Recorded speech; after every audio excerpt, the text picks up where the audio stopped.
Hi, we're going to be talking about ectopic pregnancy. This is a diagnosis that affects around 1% of all pregnancies and it's potentially life-threatening. There's up to 2% mortality associated with it, so it's considered a real gynecological emergency. Basically, an ectopic pregnancy is any pregnancy that happens outside of the uterus.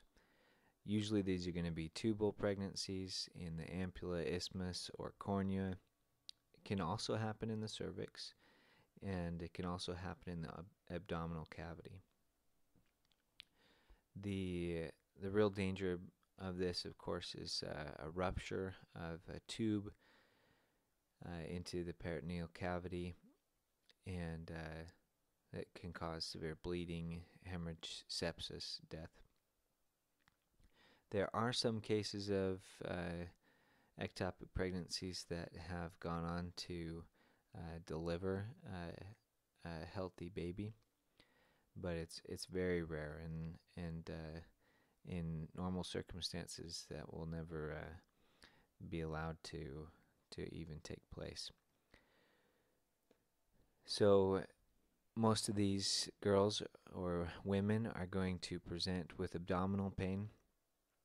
That is the major presenting symptom.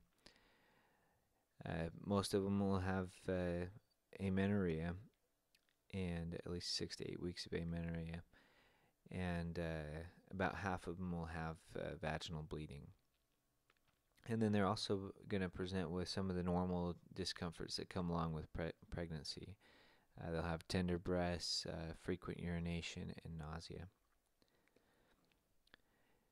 So the physical exam is important in diagnosis. You want to palpate the adnexa and cervical areas, and cervical motion tenderness will be most likely noted. Mild uterine enlargement on bimanual exam, a low-grade fever, orthostatic changes, and then the labs and imaging we'll talk a little bit about in diagnosis. So the differential most common is the threatened abortion, heterotopic pregnancy, appendicitis, UTI, pelvic inflammatory disease, kidney stones, diverticulitis, ovarian tumor or cyst, endometriosis, and leiomyoma. So on this list, we have a couple that are potentially life-threatening. Appendicitis could be, diverticulitis possibly could be. And diverticulitis is going to be mostly in a different age group, so that's not going to be a big overlap. But there's just a couple of things on this list, including ectopic pregnancy, that are important to make sure that you rule out. So we make sure to avoid any mortality. So the way we diagnose this is beta HCG test is important. So this shows up after 8 days of pregnancy, earlier than you're going to have any symptoms from an ectopic pregnancy, most likely.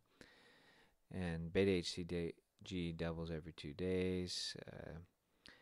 A transvaginal ultrasound is going to be very important in the diagnosis. So you can use this as diagnostic alone if you can see a yolk sac, an embryo, or an embryonic heartbeat. So if you catch those things outside of the uterus, then you know you've got a ectopic pregnancy. Now in other cases you might just have a elevated beta HCG with some of the symptoms that we mentioned before, like abdominal pain, but you can't find any fetus or any embryo in the uterine cavity. So in that case, the beta HCG plus symptoms with a negative ultrasound basically can be diagnostic as well. Progesterone levels are checked, but I don't believe they're necessarily diagnostic. And in some cases, the diagnosis will be made on curettage.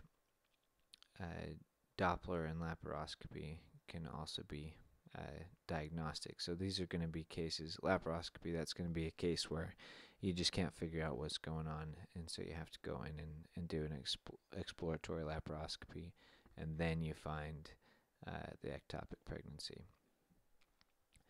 So this can be treated medically. Methotrexate is, of course, a drug used to stop basically anything from growing, but it's used for abortion in some cases, and it can be used for ectopic pregnancy. You don't want to use it if a patient is hemodynamically unstable, if there's any type of impending rupture, because you're not going to have time for this to be effective before you have a rupture. You don't use it in immunodeficiency because it's going to decrease your white count, your immune system. You don't use it if people are allergic to it, obviously. In heterotopic pregnancies, you don't use it. Breastfeeding, you don't use it. It has some pretty serious side effects, including immunosuppression, but a lot of others, GI problems especially.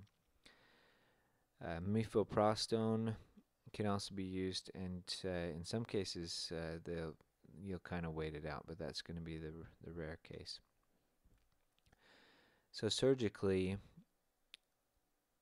many of these are going to be handled by a salpingostomy. So